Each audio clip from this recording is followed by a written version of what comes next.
first introduction to Flesh and Blood was the UPF. I do see one problem with these judge promos. Welcome back to another episode of the WINANDIN podcast. This is episode 38. I'm going to be your host today, Gabe. Sadly, Eric is not with us, but hopefully the next one we will get him. He loves you all, so it's all going to work out great. But today we are graced with the presence of a new special guest. That's going to be Kugane Gaming or Dennis. How are we doing today, my friend? I'm doing really good. Thank you for having me, by the way. I was really excited. Last time we spoke, I was still in Vietnam, so we had to delay the podcast by a month, I believe, but we finally get to do it, and I'm excited for it, so. Oh, man, I agree completely. That's one of the cool things about Fab is you're able to connect with people all around the world and just have great conversations about a shared interest of a game we love. And so I'm just really excited we're able to make it work because we live on different sides of the globe. It's morning for me, evening for you. It's just, man, it's always exciting. Yeah, if there's one thing they should figure out how to fix is to make the whole world one universal time zone. Yes, I don't know how they would be able to fix that, but I think when it comes to events and stuff, especially online events, it's a bit problematic sometimes when the time zones differ that much. Yeah, no, there's been a few times where I've definitely got confused myself with a meeting or something, and I go to call someone, and they're like, "Hey, dude, that's tomorrow." I'm like, "Oh man, you're a day ahead of me." But it's just the way it runs. But in this week in Flesh and Blood, we've had a lot of kind of fun things happening. Pre-release was last week. That was exciting. We loved it. This week was release week.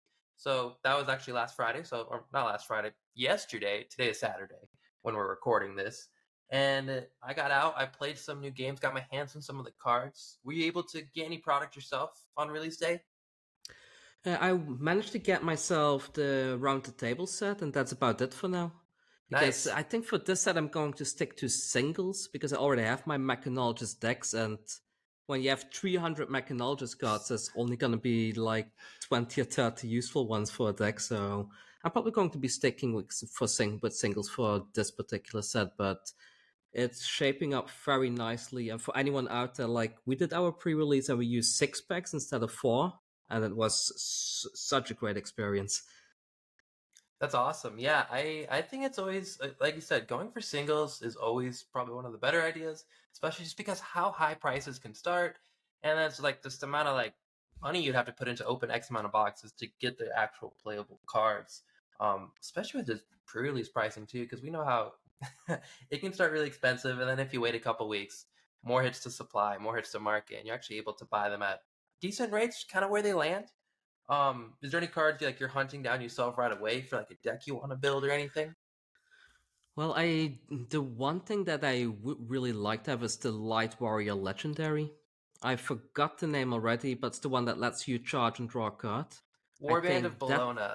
Yeah, Warband of Bologna. I think that one is going to be very important for Bolton specifically. So that's like my dream chase card in this set at the moment. All right. And then other than that, I guess some very generic Mechanologist stuff. I'm boring. I play Boost Mechanologist. I don't need to play Control or with big mechs. I just want to keep on boosting and have fun with that. I mean, yeah, I agree. I think boosting, that's the way I like playing mech. 'Cause I'm not as much of a mechanologist player, but it's like, it's pretty just you play your cards and you do what they do and you don't have to think of too much other crazy things. So I agree. I think with this new format, with the new cards hitting the fray, there's going to be maybe some come out decks. I know that you already came out with like a Max deck and a Teklevasan deck. I was wondering, do you have like a Dash deck in the brewing in the works, or where do you kind of stand with those new heroes? So with the new heroes at the moment, I did build a Dash deck for Blitz specifically. I've shared that with my patrons already. I will probably be making a video about that sometime next week or so. I'm not sure if Dash has changed all that much in CC. I guess there are some cards that are more optimal versus the stuff that she had before, like something that has a higher payoff if she were to play it naturally. But I think the general game plan for most Dash decks, at least locally, I see mostly control Dash players. I don't think there hasn't been all that much. Maybe the block cards, like the Firewall card, can be quite good. But other than that, I think that's about it. Maybe the Evos could be good because they really play into a control strategy. And then what about Dash.io? Do you have anything cooking with them? That deck I haven't really tried yet. I was talking with my patrons the other day about this, well, because I tried to keep updating the warrior and the ninja decks, and then I've already been working on Teklevossen and Max. And I just told them, like, you know what, Dash IO, it looks very interesting, and I'm sure there's something broken to be found in all of this, but I'll leave that up for somebody smarter than me. So Yeah, I can't argue that. That's hey, I'm in the same boat almost every release for all the heroes. I'm like, I'll just wait till someone wins an event and then I'll look into them. So I that's valid. um, But I think with Dash IO it's gonna be difficult because you want to have a lot of items in your deck, and at the same time the items don't block. So I think for Blitz it's almost impossible to build that hero, but for CC, since you have a little bit of a window where it's okay to not block as much, that it's maybe viable. There has to be something in that because a lot of the new items have a very high value for the playing cost. Like most of them are like 4 value each, which is really high. yeah, no, I agree completely. I think well, just like you even said, like probably not that playable in Blitz. We'll just go back to that. Like they're starting at lower life even too. It's like not that they only can't block, they're also at lower life. So it's just it can feel bad. But yeah, I agree. CC might have a little bit of potential just with how that's gonna work out. Another thing, so talking about the new heroes in this new set, because it's now legal, we can now bring them to our tournaments, love them, play them, whatever you want to do. There's actually some Battle Hardens going on this weekend. There's going to be Battle Hardened Toulouse. I think Tokyo just had theirs. I think that was Blitz. And then I also believe Battle Hardened Milwaukee is also taking place today. The only one I have like actual like a little bit of data I was able to find for is Battle Hardened Toulouse. And out of the 96 players that are attending, sorry if I'm pronouncing Toulouse wrong. I should state that to begin with. Um, there is only one new hero from the set in this 96 player tournament, and that's going to be Teklo Vossen. So I thought that was interesting. I thought that was exciting that someone was like, I'll bring him day one. We'll see what happens. I mean, it's quite hard for people to get all the cards together so soon, right? So I think usually with these new heroes, it's gonna take like 2 or 3 weeks before they start popping up in bigger events. So it's quite interesting to see that somebody somehow managed to get everything together and already bring it to a big event. Yeah, But I I just think Teklavasa really has potential. Like okay. it's super weak against Kano, but oh man, when that thing pops off. Okay, so Teklo Vossen has potential. Tell us why you think it has potential. Where do you think the legs truly stand? Well, the thing is, you can constantly create more value than you put out. How to say? Like it costs you less cards to gain more value. If you put your Evos on the field, it's like an instant 5 value there, assuming you want to keep them there to put something else on top of that. And you're not wasting cards. So I think for pure fatigue strategies, like a very defensive tackle Vossen and CC, it can be very efficient. And then you still have your big payoff with your singularity at the end of it all. So I do think that Teklevossen is going to be quite viable, but it has some silver bullets already, like in the form of Kano and such. Like you can't really have a proper arcane barrier plan, and the games take too long for you to win against a Kano deck, I would assume. So I'm not Yeah, sure. Like, I think it might create a situation where we get a little bit of a meta wheel turning kind of thing, where Teklevossen becomes super popular, and then people start bringing Kano decks to counter the Teklevossen. And then once Kano is popular, then maybe we see aggro decks again, just completely slaughtering the Kano. So I love the way that sounds. Trust me, I think that meta sounds like a lot of fun. That's I could get behind that without a doubt. So then, I guess, do you think there's potential for Max? And if we think there's potential for Teklevossen, I would totally agree. He has a really cool shell. But what about Max? Especially if Lexi LLs and loses to place as the most aggressive hero.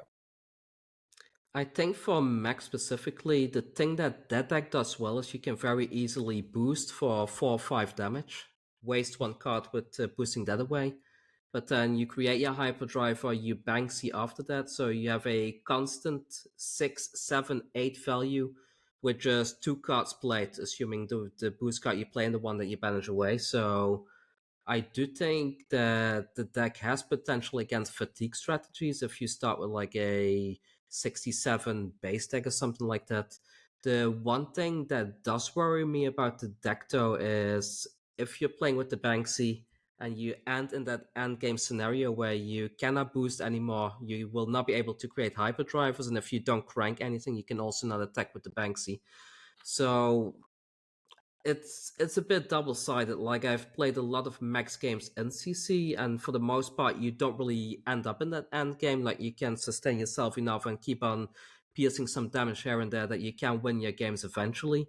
But the deck is also quite weak against very heavy combo centric decks. Like, if you're up against a fight that Art of Wars on turn 3, you're not able to catch up with that kind of value. So it it's gonna depend how the meta's gonna shape up in the next couple of months, but I do think Max has some potential to be a good hero, but people need to play him very patiently. If you play him by just boosting, and then hitting with your weapon, you're wasting too many cards in your deck and you're getting too little value in return. So I think this is more like a block with 2 cards, attack with 2 cards kind of hero.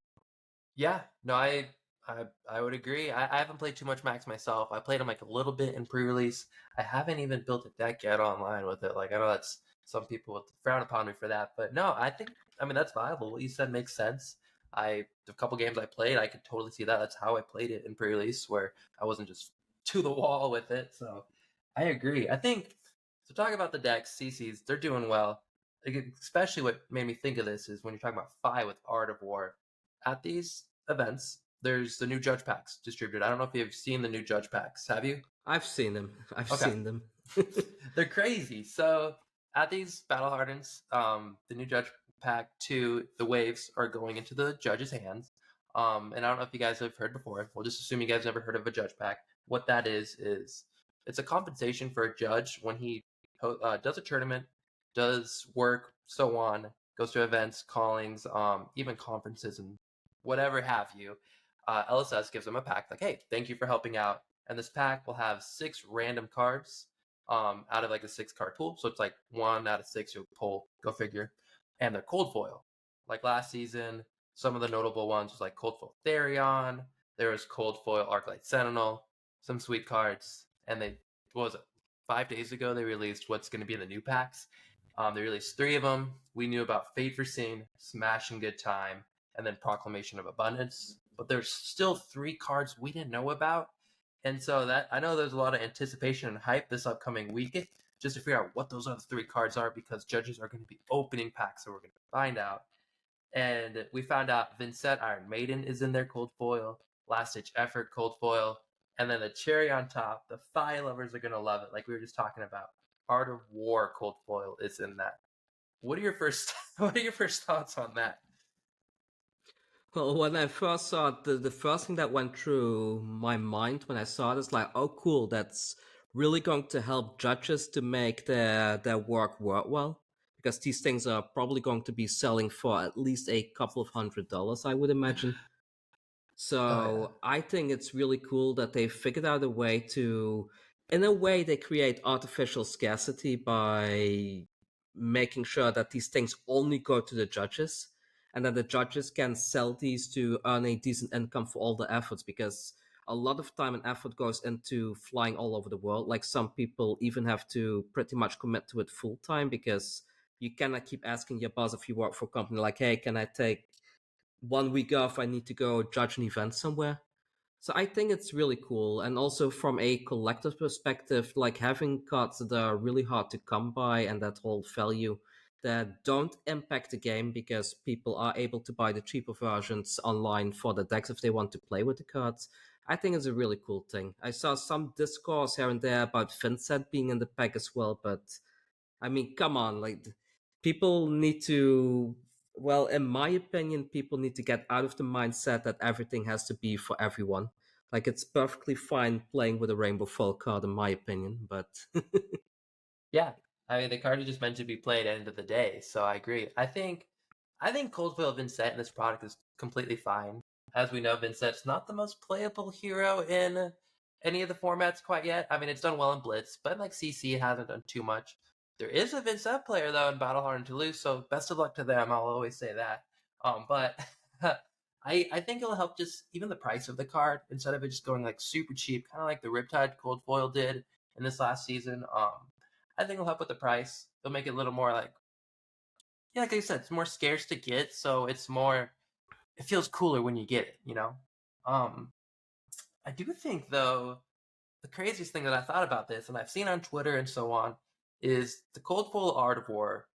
How that compares to if you own a Rainbow Foil First Edition. Have you thought much about that at all?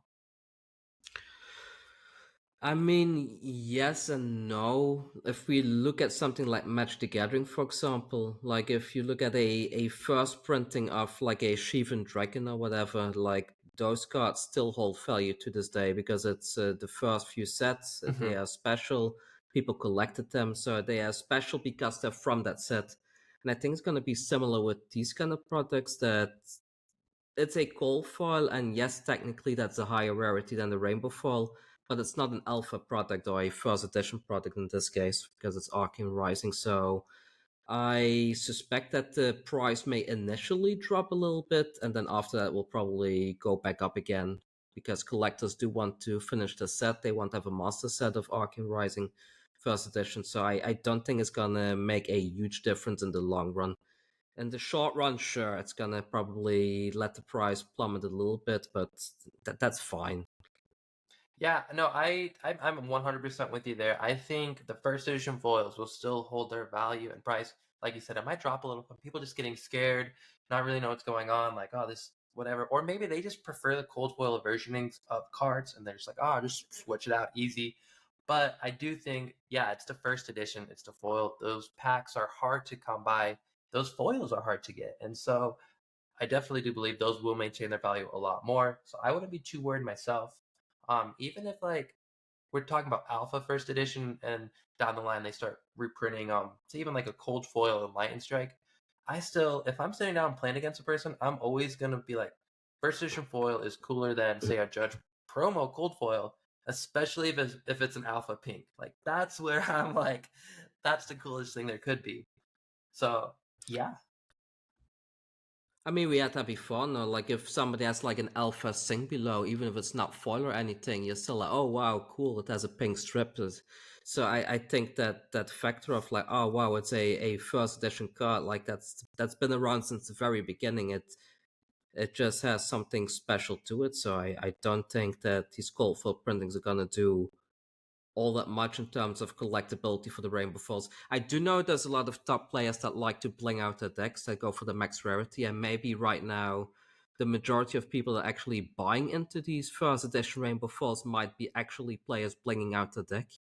So maybe those players are going to not be looking into buying a Rainbow Fall out of war. That might affect demand a little bit. Yeah. But I feel overall Flesh and Blood is still, we have a lot of players, but it's still a very small game in the grand scale of things. I think last I checked we had like 50,000 players. If you compare that to a game like Magic that has millions and millions of players, I think it's just a matter of time. Like as Flesh and Blood continues to gain popularity and continues to gather more and more players, eventually we're going to reach like those 200,000 milestones or 500,000. Eventually we will have 1 million players as well. I think once we're there, then there are going to be more people collecting and more people looking to get these kind of collectible pieces. So it'll Yeah. get there. Dude, I'm 100% agreeing with that. Like the whole idea of the games just keep growing and growing, and down the line, like even these cards are like, oh, they're not that rare. We, like you said, we're at a smaller player base right now. If it ever hits the million player mark, these cards are gonna be so hard to come by. So if you have them now, I mean, it doesn't hurt to keep on to them. But I guess my other thought that I had about that, like you were saying, people are trying to get the max rarity. They want the cold foils. I know I saw some people talking just that. They're like, I bought these rainbow foil first eds because they're the prettiest, coolest, best I could get. But now there's cold foils, so I'm just gonna move into the cold foils instead. Where personally, I still think the first ed foils are cooler. I actually, hot take, I think rainbow foiling looks better than cold foiling for most cards. I generally think it makes it pop more, and I enjoy the rainbow foils a lot more. Give it, I usually buy cold foils because I'm like, oh, cold foil heroes, you know. But man, I'll tell you what, half the rainbow foil heroes I think look better than the cold foil heroes. So I that's my stance. I mean, I kind of partially agree with that. Like, there's some cards where the cold foiling is even quite hard to see, but when you have the rainbow foil, it really pops. Yeah. So I think for collectors that love rainbow foils over cold foils, they're in a paradise in this game because all the rainbow foils are super cheap. So, Yeah. No, but without a I doubt. I can see a world like, but I do think people are kind of pigeonholed into believing like, cold foil is the best thing. There's nothing better than cold foil. But if people just build their own preference and they prefer Rainbow Fall over other things, I know some old school Magic players from way back in the day that used to collect Rainbow Falls. They are all about Rainbow Fall printings in this game. They don't really care about Cold Fall at all because it doesn't give them the same nostalgia hit as a Rainbow Fall does. So Yeah. No, I agree. I mean, just even like you're talking the rainbow foils from old school match days, like seventh edition when those came out, how glorious those were, as well as even just the older sets. Like was it? See, it's been a minute since I've looked up some of the Magic cards. Not Urza's Dynasty. Do you remember which Urza set had the rainbow foils in it for the first time? Um, I don't remember. It's I I think it might have been before my time because I think the time I started playing it was already in the Meriden block. okay. Somewhere around Kamigawa, I wasn't around before that. I was too much of a casual player with Magic before that. Yeah, either way, if you can ever find your hands, it's either Dynasty or Legacy. I forget which Urza set, but it was one of the Urza sets. They came out with the rainbow foils, and the way they did the foiling on that, like you said, it's just that nostalgia hit where sometimes I'll see these Flesh and Blood cards, I'm like, oh man, that that hits the itch in my brain. So I agree. And then I think the other funny thing about this whole Judge pack, what are your thoughts on smashing good times? Like, are you having a good time if you pull this card? I mean, maybe they should have just gotten like 3 key cards and you get one of 3 instead of one of 6. Then, Oh then there are man. less bad feels. But I mean, if you pull a Vent set instead of an Art of War, I think you're already going to feel quite disappointed. So Yeah, I think yeah. I don't know. It's just definitely awkward. You there's 2 packs left. You get one. Your other judge buddy gets the other. You get the smash, and he gets the Art of War. Like yeah, that happens. But hey, then it makes hitting the Art of War feel that much better if you hit it. So give or maybe they take. should just consider to give judges the whole set.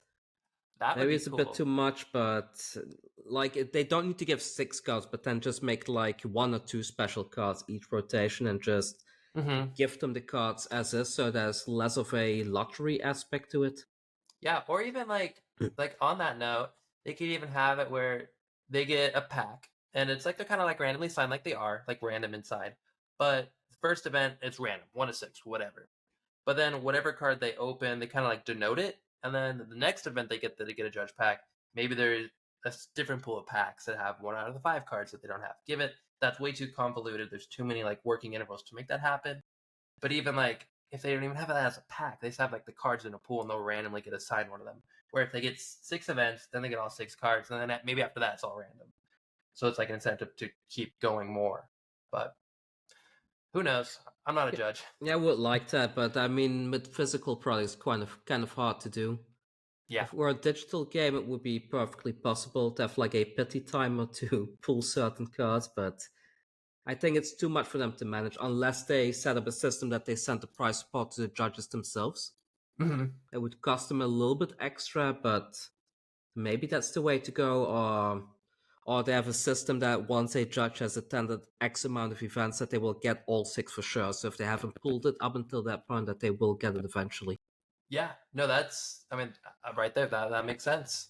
100% agreement. But I digress. I mean, like judge packs are sweet. Good for you. If you're a judge, congratulations. Hopefully, you get the art of war. If not, just love the card.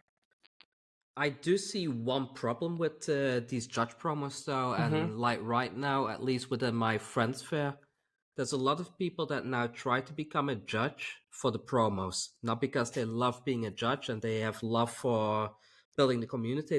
They want to get into it for the reward, and I do worry a little bit if, in the long run, that is unhealthy for the game.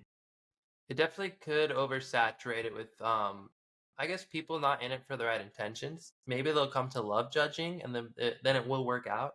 But I could see that where it's just they go in for the wrong intentions and then the market's just saturated and you don't get maybe the best judge to judge your event. So I don't know. That's a hard one for sure. I do know what you're talking about though. I mean, that's like a running joke anytime I'm hanging out with some of my friends, the new judge pack, they're like a judge pro. I'm like, man, we should have been judges for this. You know, it's like some of the playmats and pros are so sick. It's like, oh yeah, I lost out. I should have just judged. I don't know. Judging's I hard. mean, the promos have been quite good for quite some time now with all the special heroes, special weapons, etc. So Yeah. No, that's awesome. Judging's great. I've never been one for it, but who knows? Maybe down the line. But talking about things just down the line, moving topics, I suppose, is the way to go about this is so playing, like you said, you play with your friends, they've talked about it. How is your local scene like? Tell us all about where you play and kind of what that encompasses. Because I know you're on the different side of the world from me. So you're not even in North America where I know a lot of our audience based is from. But yeah, so when it comes to our local scene, it's a bit of an ebb and flow. Like it seems like the past 3 years or so, there has been a lot of moments where the community was growing a lot until it reaches a point where everyone becomes super competitive. And then once it's super competitive, it becomes very difficult for new players to join into the game because the skill barrier between a competitive player and a non-competitive player is quite big. And there's a lot of players out there that do not want to play poorly to give a new player a chance to win. So that has been something that we have been struggling with quite a bit, that the community becomes big and then dies off again. So right now what we're trying is we started a couple of months ago, like introducing new players back into the game because our community completely died. And we started with pre-con decks that people buy a pre-con and they're not allowed to modify anything. And then after a few weeks, we allowed them to add some commons in and then some rares. And now we're at a point after 5 months, so it's been going for quite some time now, that people are allowed to have 5 Majestics in the deck and no legendaries. And so far, it seems to be doing quite well. We have a decent show up, like usually like 4 to 10 people. Doing pre-release, I think we had 12 or 13 people showing up. Maybe less, maybe I'm wrong, but it's doing quite well. Like I just noticed when there's a casual outlet in Flesh and Blood, it seems to attract a lot more people than when it's just full on competitive, always the best decks. And yeah, it's growing, but at the same time, it's very hard to sell the competitive side of Flesh and Blood to a larger audience. Yeah, no, I agree. I definitely think, just like you said, like it can't be too competitive to get new players in. I know that's one really exciting thing that I think Flesh and Blood has noticed and they're trying to implement more of, especially with the new Chilean Community College UPF around the table. I feel like that's a great beginner thing for people to get in, play some games. But what I think is even cooler is the new social play kit. Have you heard much about that? I looked into it, I really like it, but at the same time, when I'm talking with LGS, it's like, hey, do you have a social play kit? I don't think they have been distributed yet. So So I do hope they start distributing those soon. yeah, because I think this intention of that was just to have more of a, because I got mine in not long ago, and I was reading through kind of the guidelines or whatever, and a lot of it was just for that, just for a casual, fun group to play games with, get new players in, have it just be just that, just get some players in, have fun, and just not be overly competitive, which I think is perfect. It's a good thing. Like you really need a strong casual base for a competitive base to even exist because casual players in general they're gonna reach a point that they get good at the game and they want to go like a step further with all their experience and cards that they've collected over the months or years. So I'm really a how to say, like I'm really looking forward to PvE especially Yeah, because yeah, that really takes away the me versus them situation, but then all the other players kind of become your allies. So if you have a better player in your group, it's beneficial for you instead of feeling like, oh man, like I'm up against this super strong player and I'm not going to be able to win this game. yeah. I definitely think. I mean, I think it's just that sounds great. Where yeah, you can have that one person that has all the crazy cards, and then you just get to tag in, help out. I do think that would be very helpful. I even think UPF right now is kind of decent at that because Yeah, there's like extreme things you can do in the game, but honestly, to have a good game in UPF, you don't need much more than some commons and majestics, and your equipment doesn't have to be that insane either. From what I've played, at least. So, but how is UPF like in your area? Because in my area, it's very hard to motivate people to play UPF. So UPF over here has done great. We've actually done a handful of tournaments even before the roundtable stuff was announced. Um, we started the first tournament we did. We were just like, overly ambitious for sure. I was overly ambitious. And we did some Yorick shenanigans. That it was fun for the first game, but after the next couple games, Yorick it wasn't as good. So then we didn't do any more Yorick shenanigans after that. But the other games that we've had, I'll tell you what, everyone had a hoot. I'll tell you what. The first game, everyone was stoked, laughing, like the screams and like just from what everyone was saying, just for like the silly combos you would do. Like there would be, oh man, what was he playing? This kid was playing 5, but then he was able to get off a crippling crush or something. It was just something really silly. Wow. And it was so funny. But I think for our 10s, usually we get like 10 to 12 people for UPF. The last couple, it's just been great. We haven't done anything like extreme. It's just, hey, let's play UPF, bring whichever hero you want, let's have some fun, and everybody enjoys it. It's nothing too extreme.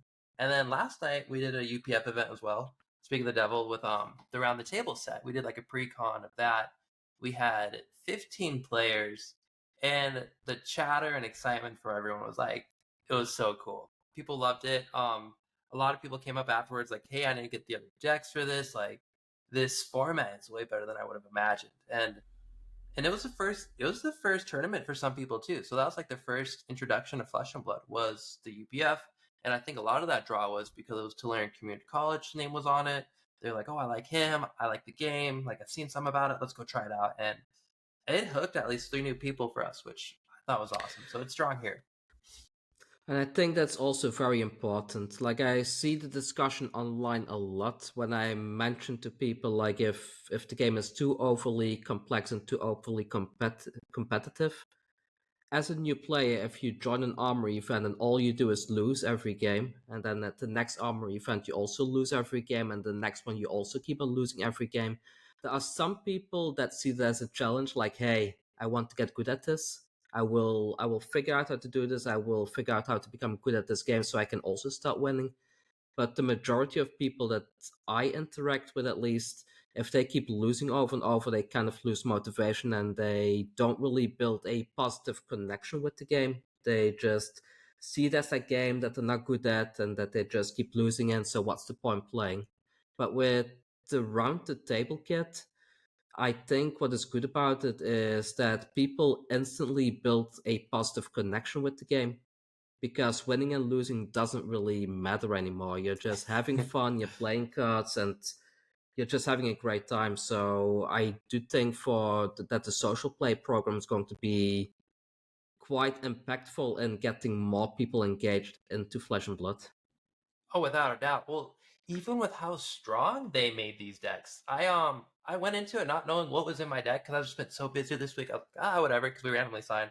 I got Ira, and the combo lines that I was hitting were just actually powerful. Like I would feel comfortable bring that into like a commoner type format, like downgrade a couple cards, or even Blitz, and just maybe spending $5-10. Like the decks were strong, the Brevant was strong. I mean, even Melody, um, this kid, friend, he probably did 17 points of damage on turn 1 or something crazy. Wow. Just because he kept like drawing cards, copper. He just, I don't remember the exact number, but it was just crazy. I'm like, how did he just do that? This is turn 1 and these are pre-constructed. And even the Teklovasa or Professor guy, he had this turn where he dealt like 6 to each of us and something, and I was like, this is strong. And then Melody being able to incorporate with all the other heroes to give them benefits, which then made them stronger. The Guardian kid to the right of me, he got quickens, so he just come in a Guardian attack and her Guardian attack at me. I'm like, oh, what? So I think it just helps solve that problem of playing strong decks because these are strong in that sealed environment. So yeah. Well, I think it's okay for a deck to be strong as long as it's fun to play against. Yeah. Exactly. Like something that we've experienced locally, at least, it was like during the time when Icelander was still legal in Blitz. is that people were really having a miserable time because they didn't enjoy playing against things like Frostbite. Like they didn't enjoy just being told like, no, you can't play. I play. You just watch me play. Yeah, I feel that. So so I do think with these strong products that it's better. Like, yeah, some really powerful, impactful things are happening, but you're still playing the game. So Exactly. Exactly. You're working together to play the game, and it's like it's not a blowout. It's just you're able to get off fun things that are doable to get around. I don't know. I'm very impressed with this product they came out with, and definitely a round of applause. They knocked it out of the park. Um. I So would have loved to see more cards though. Like okay. I watched the spoilers for like the Guardian deck and the Bar deck, so I was like, oh my god, this product is amazing. It's just completely full of new cards. So I decided like, okay, I'm not gonna watch spoilers anymore. I'm just gonna get the product, open the Ninja deck to see what new cards are in there. And there were only like 3 or 4 new cards. And I was like, oh no, where's the rest? What card are we most excited for? Because I know I was actually really pumped for one card out of that deck, but what card are you most stoked for? In the Ninja deck, I'm mostly excited for the 5-for-1 combo card that also blocks 3. I forgot the name of it, but it Gotta gives. remember What's the name of it again? something. But it's Yeah, but Mao, it's I just think. like an extra pounding guild that fits into an Ira deck. So you have another card with combo that blocks well in combination with the Flick Flicks. So that's the card that I'm personally most excited about in that deck. I also like the Bittering Taunts Red. I do Yes, think Bittering Taunts has a lot of potential as a red card, so yeah. I that was the card I was most excited for. I'm not necessarily a ninja player in CC or Blitz. I played it before. I love it. It just I don't have all the ninja cards. I don't know how to play it. But in Commoner, Ira is my favorite. And getting a Bittering Thorns Red for that, I was like, oh, it feels so good. So I agree. Uh I mean the new Mass is also quite good. It's yeah. kind of like a budget alternative for the Mass Momentum. And it works though. Like I mean, I every game I played, I was able to get it off, and I'm sure in Commoner or any other format that you're playing with it, you're probably able to get it off. Because if you have those crouching tigers, if you even have just some of those even Kodachis or any kind of attack going in, just go wide. You can get there. So I like you said, you like ninjas. You talked about that. What's your favorite hero? If we're talking heroes right now. I think right now my favorite hero, it's kind of like a split between Ira and Katsu. Like Okay. I like Ira because it's simply the first hero in Flesh and Blood. But lore-wise, I think Katsu is probably my favorite, and also gameplay-wise, I really love the whole combo shenanigans that you can fetch your combo pieces in order to finish whatever you're trying to do. So I think, yeah, I guess Katsu is probably my favorite at this point of time. Katsu's so cool. So fun to play, and then the art and the Mysterio border, like that just also gets me going. Oh man, he's definitely beautiful. Talking about heroes, talking about yourself. I want to know more about yourself and your channel and all the content that you create and help move the Flesh and Blood community. Like under Kugane Gaming, I know a good chunk about it, but I want to hear it from you first, and I'll ask you some questions. Like, tell me just about yourself and the channel and so on. Well, I started covering Flesh and Blood around 2 or 3 years ago, I believe. Was in like right after Arcane Rising came to Europe and right before Crucible of War became a thing. And I've been mostly focused on trying to optimize decks so that the newer players have a good base deck to start playing with. So I think that's my main goal with the channel, to get as many people into the game. And I've done some tier list stuff, but recently, like a lot of people, they don't really enjoy seeing tier lists in Flesh and Blood. They think it's not good for the game, so I kind of tuned out of that content for a bit now. Like I haven't really been doing that anymore. But I think we reached a point now in Flesh and Blood that when it comes to getting a good competitive deck in general, there's a lot of venues and channels and resources out there to be able to figure out like, that's probably a good deck for my hero, especially with all the tournament reports we have nowadays. So I am kind of looking like, where do I want to move the channel to next? Maybe I'll do podcasts. Maybe I'll do more gameplay oriented stuff where I just explain the way that I play a deck. Like, I made this decision because of this, and this reason. But that's where I'm standing at right now in regards to the channel. I'm still doing a lot of coaching. Like, I have a couple of people that I coach from my patrons, which is a lovely time. We meet up several times a week to play some games and to just try new things here and there. So, but overall, I'm having a great time with the Flesh and Blood content in general. But I am doing it full time, so that's quite a financial commitment as well. Because of that, I do need to cover other trading card games as well. And in that regard, I'm kind of wondering, like, should I just focus fully on Flesh and Blood again soon? Because other trading card game content can be a little bit disheartening when it comes to the actual payoff in terms of income. So I'm still a bit soul searching in that regard, I suppose. Yeah, no, I can't argue that. I mean, on your channel, you've had a lot of videos go off that were very well produced, very well everything, and they got a lot of views from it that wasn't Flesh and Blood related. So I don't think anyone can bat an eye at that. That's awesome. So I mean, a lot of creators go over all sorts of games, so I think that's just a common thing. I don't. I mean, follow your heart, of course, but I think you're doing great where you're at. But one thing with the Flesh and Blood community, which is a good thing as well, Mm-hmm. like the Flesh and Blood community doesn't care much about editing. Mm-hmm. Like, I get the feedback a lot that people enjoy just getting like a very simple deck where I'm just recording my browser, showing the cards here and there, and just explaining like, this card is in here for this reason, this card is in here for that reason. Well, if I edit a video really well, like fully edited, maybe even use an AI voice to make everything sound great, like people seem to not really mind if it's not that well edited versus really well edited. Like, the amount of views and the amount of interaction is about the same. So in that regard, for content creators in the Flesh and Blood sphere, it's kind of great that you can just do your thing and keep it simple and still get the engagement that you would with something where countless of hours of work goes into. Yeah. So that's something great about Flesh and Blood. That's something you don't have with the other TCGs that I cover. Like, if I put a simple video out for Yu-Gi-Oh, for example, it's not going to get any views. It needs to be almost like pristine edited, otherwise they don't want it. So I think we have a great community when it comes to the viewer base in Flesh and Blood. Yeah, I agree. I think it really just hits home with that. It's called Flesh and Blood for a reason. We're out there playing.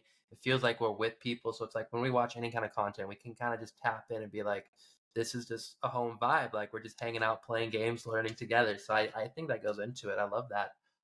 One, I had a good, those are all my questions. Like I really wanted to ask you, and you even said it a little bit. So with AI voicing, like how, I guess, in like Flesh and Blood and without a Flesh and Blood, because I see you do it mostly in a lot of your other card game videos when you use the voice. How does that affect the content? Like, is that a good thing? Where does that kind of land?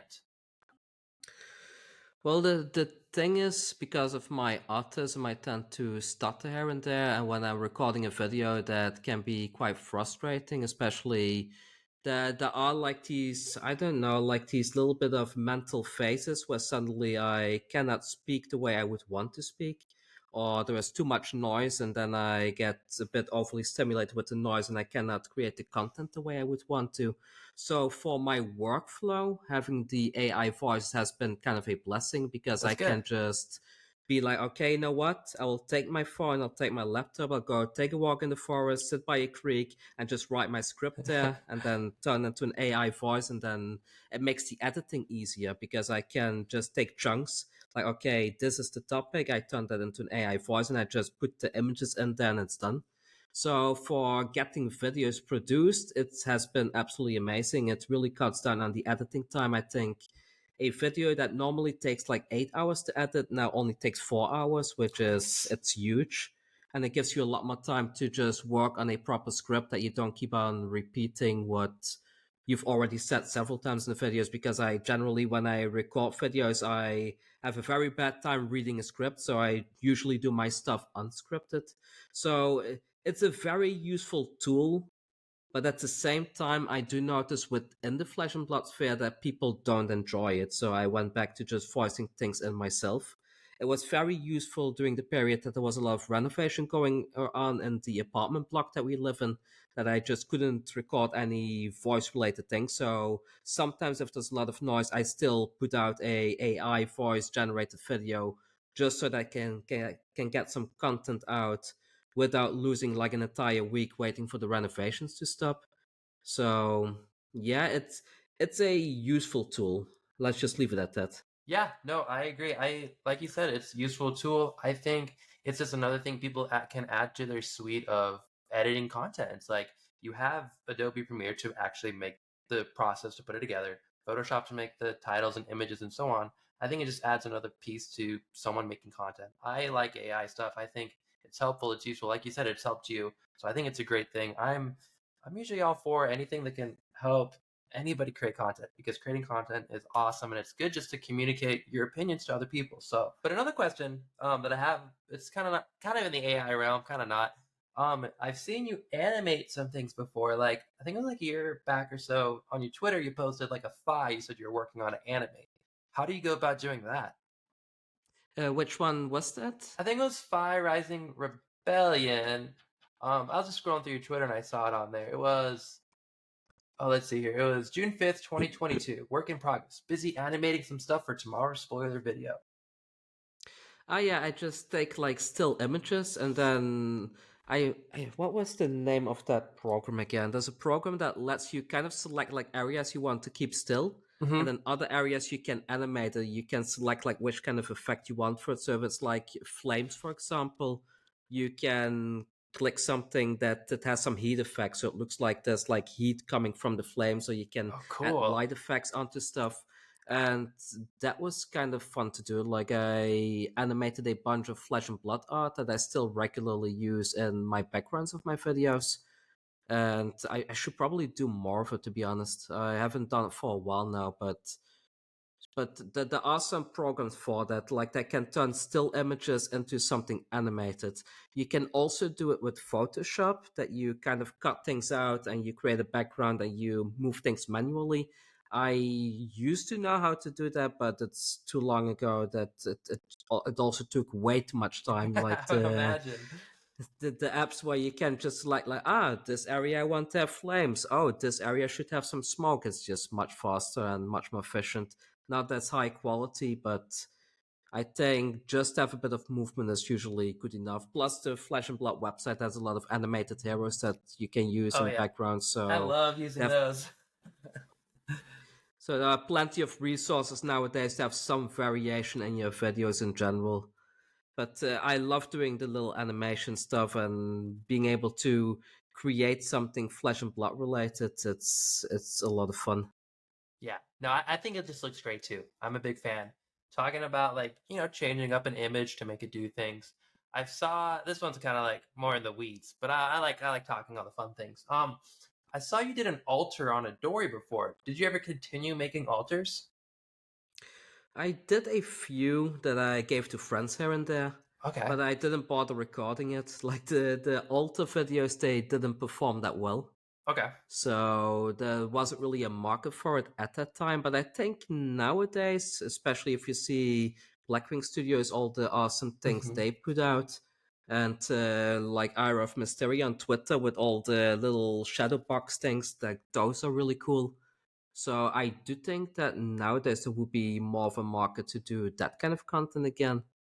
But Yeah. I would like to make some altars. I used to do them once in a while for friends and stuff for payment for Magic the Gathering, where I made things borderless.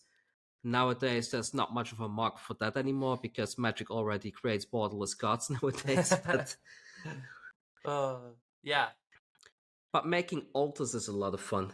It's really a lot of fun, and it can be quite simple. I think that Dory video I put out is just was like a sample video to show people like how easy it can be to Hmm. alter something. But it never took off. That's a bit of a shame. So I think in terms of like creative projects and stuff like that, the Flesh and Blood community wasn't really there yet at that point of time. But I do think they're there now. All right. Well, maybe down the line you'll be able to make one and post another one, and That'd always be fun to watch, but if not, it's all good. I thought it was cool. I was like going through your stuff, and I saw it on the playlist. I'm like, yeah, I'm gonna watch that. And I actually thought it looked great. Well, thank you, thank you. I'll consider making another video of those. It was a lot of fun to make anyway. So, and nowadays, like after I moved the Flesh and Blood stuff to a separate channel, I don't really need to care about the algorithm and such anymore. Like back then when I was making those videos, I was really just putting out videos that I knew would do well in the YouTube algorithm. But ever since I made the split, that now Flesh and Blood has its own channel, I don't need to care about that kind of stuff anymore. I can just put out the videos that I want to make instead of the ones that I have to make for the sake of growing the channel. No, that And I makes think sense. right now Twitter is great. Like Twitter is a great middle ground where you can kind of engage with the community and still let them know, like, I made this video, you can go check it out on the channel. So I think we're in a very good space when it comes to Flesh and Blood content creation. Oh, It's not profitable. Like I wanted to do this full time originally, and I wanted to be able to earn a full time living from this. That's not going to happen, at least not in the next few years until the player base has grown significantly. But for now, like doing it as a hobby, passion project, it's a lot of fun. oh, it's the best. I mean, the community is so great, like you said.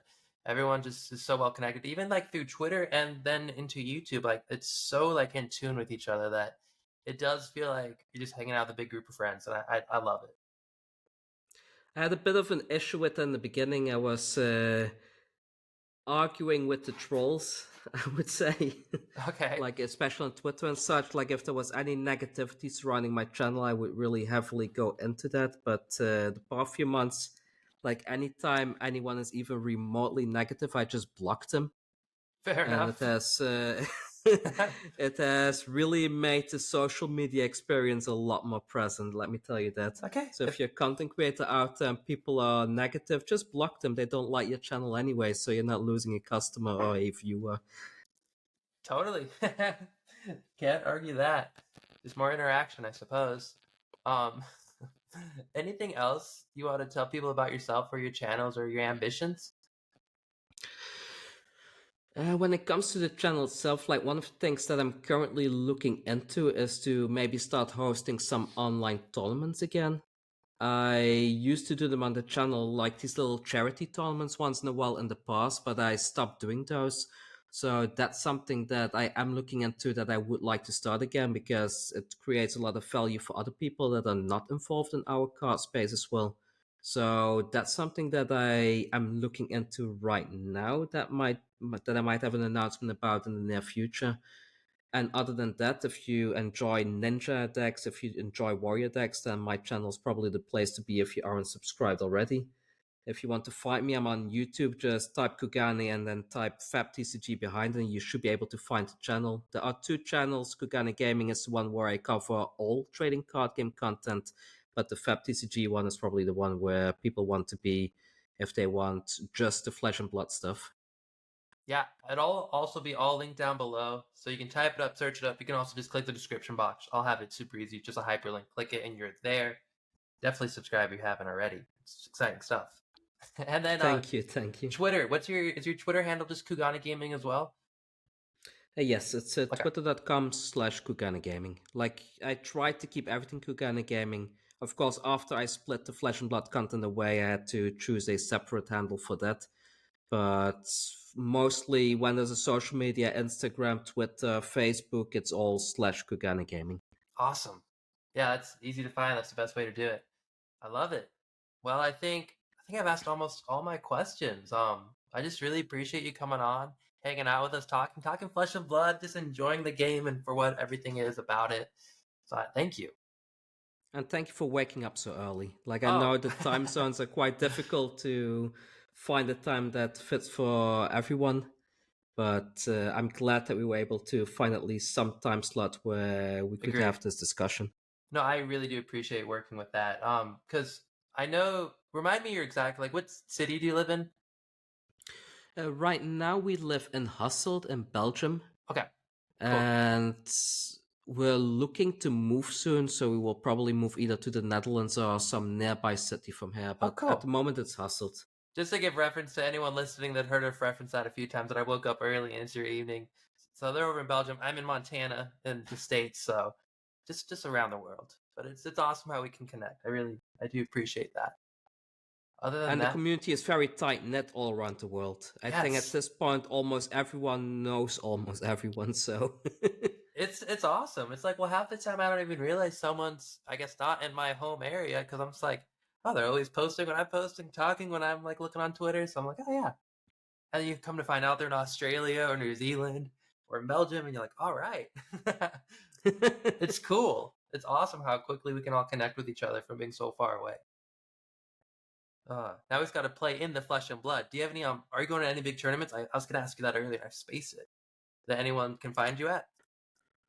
I'm probably gonna go to some pro quests here and there now that they're coming up. And in regards to big tournaments, I probably can't justify going to Barcelona this year because it's quite it's expensive to go there, and they don't have any Blitz events. I think Blitz is still my favorite format at the moment, so I was a bit thinking like, meh, I wasn't able to get a PTI this time around, so maybe I'll just skip this one and join next year.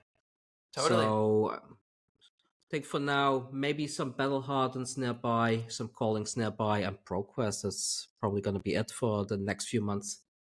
I mean, that sounds perfect. I mean, I think that's about where I'm at too. Barcelona's a little expensive, really cool, but didn't make it in the books this year. But there'll be more to come, like there always is. So it's just the best part of the game. Especially now, like in the beginning, people were complaining that there are not enough events, but I think it's not going to take long until people start complaining that there are too many events. I like it where it is. I love the game. I love LSS. I love Flesh and Blood. So whatever they do, I'm just stoked to be a part of it. It's a great game. I think this game is going to be sticking around for at least the next 10 years. So Easily. Yeah. I'm all for it. Well, I think that about wraps it up. So we'll end it here. Thank you guys so much for watching, listening, doing whatever you're doing, wherever you're finding us at. Don't forget to go check out Kugane on YouTube, Twitter. All the links will be down below. We'll have another podcast coming out hopefully within a week and some change. And I just really appreciate everyone who spent time just to listen this far in, hear what we had to say, and just hang out with us. Other than that, thank you so much. Thank you so much, Kugane. This was a pleasure. And until the next time, I'm sure.